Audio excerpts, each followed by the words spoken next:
Students, कैसे हैं आप लोग? So welcome to easy maths. If you have already subscribe to this channel that means you are very keen in learning maths. आपको बहुत ज़्यादा excitement है मेरे साथ मैथ्स सीखने की.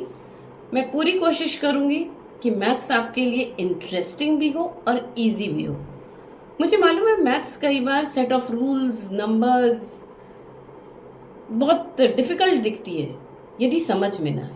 बट यदि मैथ्स अच्छे से समझ में आ जाए then there is no looking back. आपको मैथ्स पसंद भी आएगी और आपके मैथ्स में मार्क्स भी आएंगे. सो हम यहाँ पर स्कोर के ऊपर ज़्यादा फोकस नहीं करेंगे. हमारा फोकस मैथ्स को समझने पर होगा. समझ में आ गई तो मार्क्स तो अपने आप आने ही हैं, है ना. आपको एक चीज़ बता दूँ, क्योंकि अभी सीबीएसई ने नई बुक गणित प्रकाश शुरू की है तो बहुत सारे बच्चों को बड़े डिफ़िकल्ट लग रहे हैं वो कॉन्सेप्ट्स. इवन स्कूल्स में वो कॉन्सेप्ट्स बहुत वेग तरीके से पढ़ाए जा रहे हैं. तो बच्चे कंफ्यूज हैं कि अरे ये क्या हो गया मैथ्स में. तो बच्चों, एक्चुअली सीबीएसई ने एक बहुत अच्छा तरीका चूज़ किया है बेसिक कोर मैथ्स को एक्सप्लेन करने का. सो मैं इस सीरीज़ में कोशिश करूँगी कि हर चैप्टर को पार्ट्स में ब्रेक करके और आपको अच्छे से प्रैक्टिस दे करके वो समझाऊं. Hope it works for you. Let's dive into the first chapter of class 8 Ganit Prakash, that is a square number and a cube root of a number, square and cube root of a number. So right now in this video I will be focusing on only square and square roots. So our topic today is square and square root. This topic I am going to divide in 3 groups.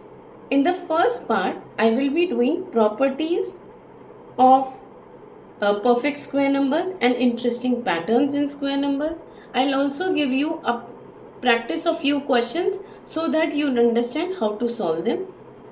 Then the second part I'll do finding square root and estimating square root of natural numbers. And the third part we'll do real numbers application as well as Pythagorean triplets. So this will be for square and square root. For cube and cube root I'll make other set of videos. Let's dive into the chapter part 1.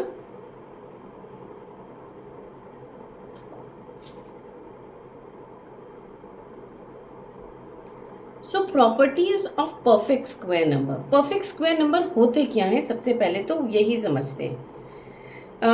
सो कोई number जिसको हम 1 into 1 is equal to 1 लिखें, या हम 2 into 2 is equal to 4 लिखें, या 3 into 3 is equal to 9 लिखें, ये जो नंबर्स हैं ये हमारे परफेक्ट स्क्वायर नंबर्स हैं. परफेक्ट स्क्वायर नंबर्स वो होते हैं जो कि हमें मिलते हैं as a product of a number when multiplied to itself. That's those numbers are called perfect square numbers. यदि इन नंबर्स के हम प्राइम फैक्टर्स करें तो इनके के सारे प्राइम फैक्टर्स ग्रुप में होते हैं, दो दो के ग्रुप में होते हैं. मतलब कि हर नंबर के पास पार्टनर होता है. हम इस चीज को और डिटेल में आगे सीखेंगे. So a perfect square number is a product of a number multiplied by itself. Now coming to the unit digit property. Now these are the square numbers. Unit digit क्या होती है आपको मालूम है, टेंस डिजिट होती है, units digit होती है, और आपने वंस डिजिट पढ़ी होगी. तो ये हमारी यूनिट्स डिजिट है. I am underlining my units digit of the first 10 square numbers. In numbers को देख के आपको क्या कुछ दिख रहा है कि यहाँ पर कहीं पर भी 2 नहीं है, 3 नहीं है, 7 नहीं है और 8 नहीं है. ये नंबर यूनिट डिजिट में है ही नहीं. तो यूनिट डिजिट में क्या है? यूनिट डिजिट में 1, 4, 9, 6, 5 ऑल दीज नंबर. एंड देखो फिर से 6, 9, 4, 1 नंबर्स रिपीट हो रहे हैं. बट रिपीट होने का भी एक पैटर्न है जो कि बहुत ही इंटरेस्टिंग है. आप जब देखेंगे कि 1 का एंड में आता है 1, द यूनिट डिजिट इज 1. 9 के एंड में भी आता है 1, और 1 और 9 का सम इज मेकिंग 10.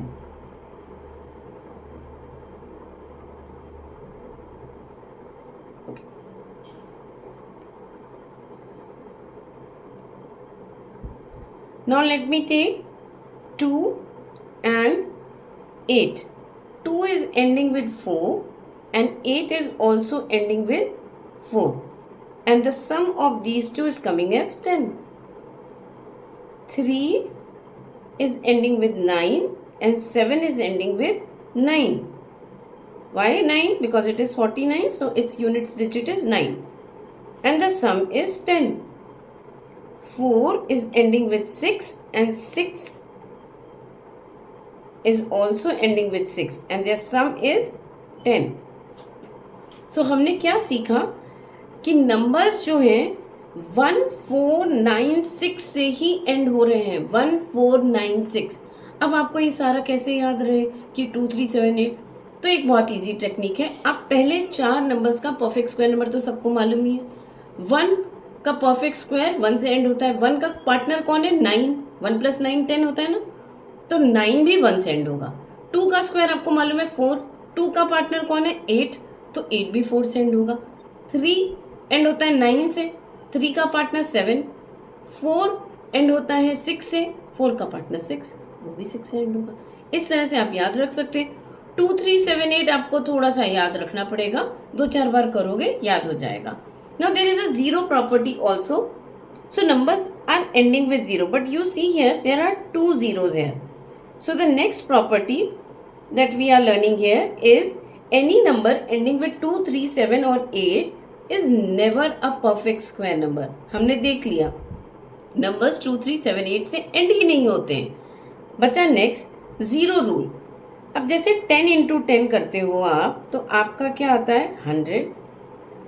100 into 100 करोगे तो आपका क्या आएगा? 10,000. But the number of zeros are 2, are even numbers. Here the number of zeros were 2, here it is 4. Now suppose I multiply 1000 with 1000. What will I get? I will get 6 zeros in my answer. And it has got. So we see the number of zeros in a perfect square number is always an even number. Okay? So these are the 3 properties.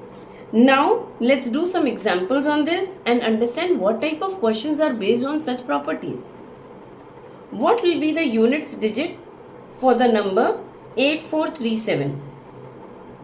Unit digit of the square of number 8437 को आप यदि square करो तो इसकी unit digit क्या होगी? अब आपको याद नहीं रहता तो बस इतना सोच लो. आपको स्क्वायर का मतलब है क्या? आपको 8437 से ही मल्टीप्लाई करना है.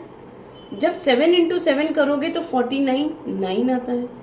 So the units digit will be 9.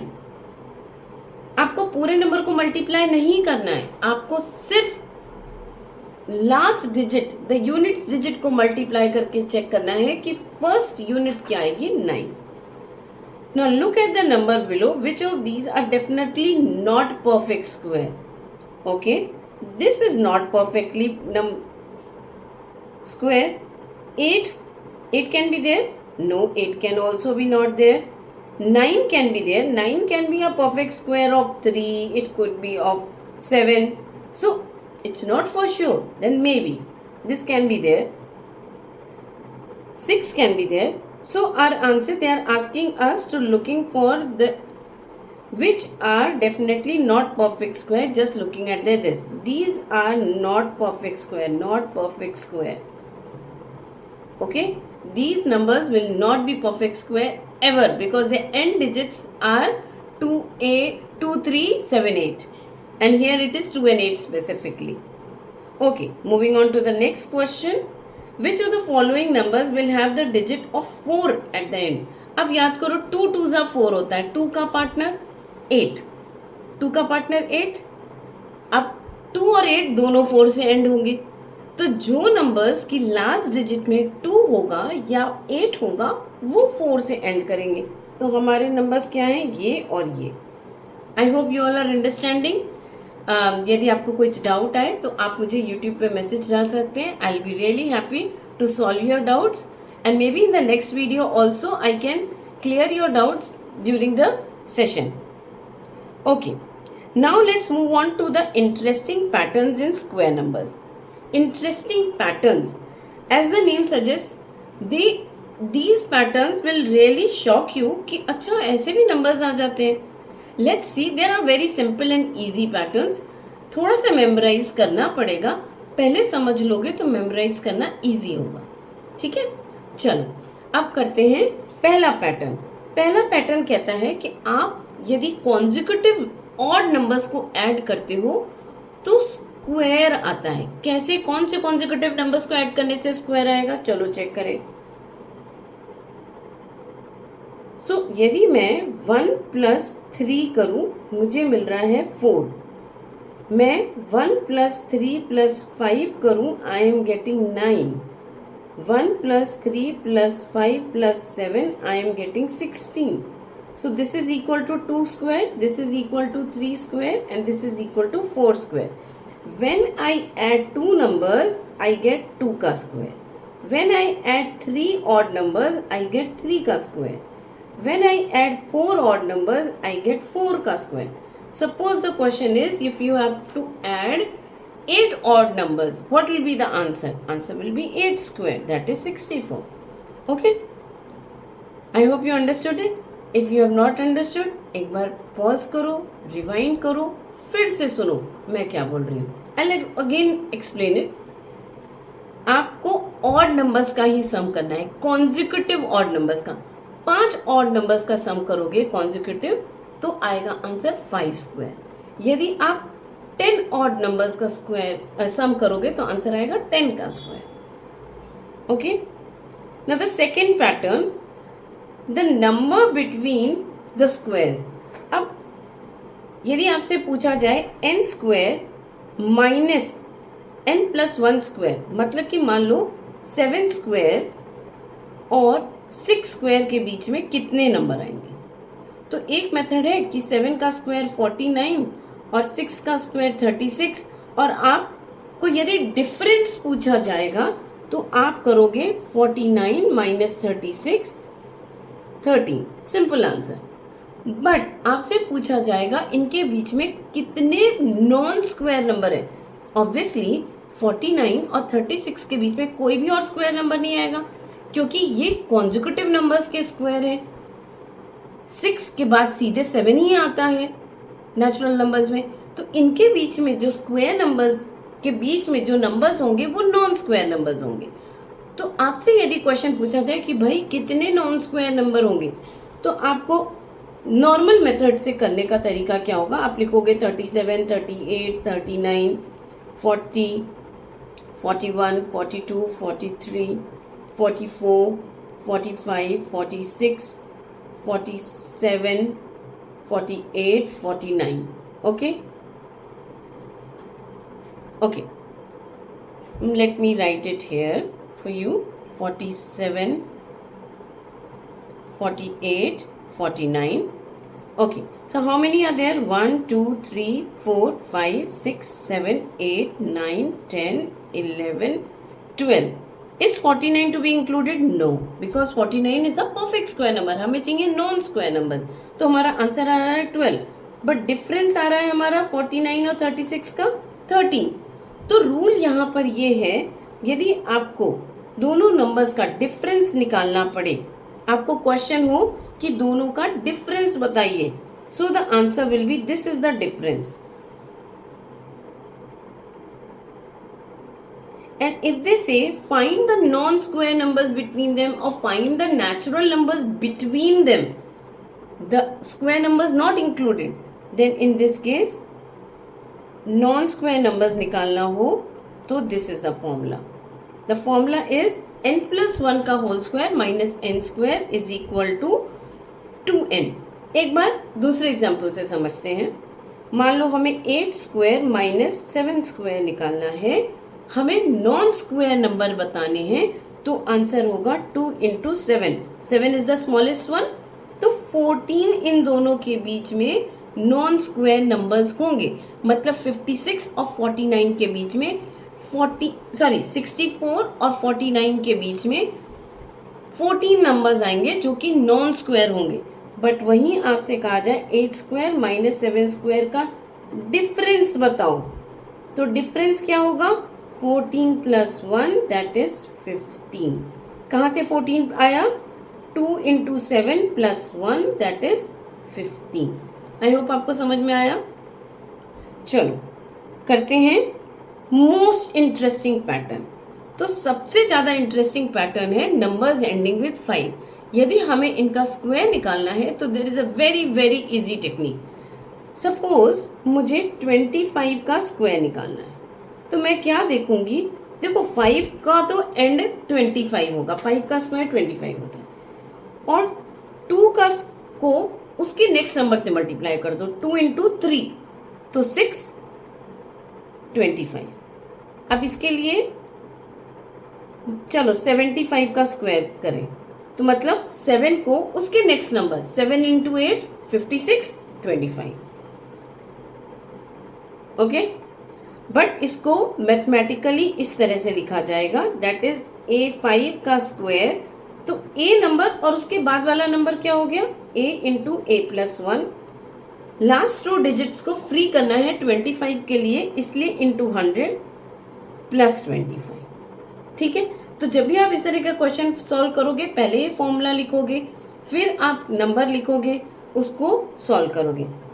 चलो अब हम थोड़े से क्वेश्चंस करते हैं। If you have really understood then you can pause the video, solve the question yourself and then check with my solution. That will really help you understand better.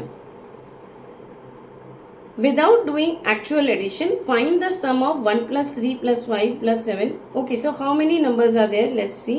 1 plus 3 plus 5 plus 7 plus 9 plus 11 plus 13. These are 4, 5, 6, 7. 7 numbers. So this will be equal to 7 square, that is 49. I did not add them up. I just counted how many odd consecutive numbers are there and I gave the answer as 49. How many natural numbers lie between the following numbers? We don't have to say the difference. We have to tell how many numbers lie between them. So what will be the answer? 17 square minus 16 square n plus 1 का whole square minus n square is 2n. When I have to write the numbers, how many numbers are between them? It is 2n. Twice of the smallest number. That means 2 into 16, 32. वैसे ही 100 square minus 99 square will be 2 into 99, that is 198. I hope you all are understanding this. Moving on to the next question. Using the pattern for numbers ending with 5, find the square of 25. So 25 का square क्या होगा? 2 into 3 into 100 plus 25 will give you 600 plus 25, that is 625.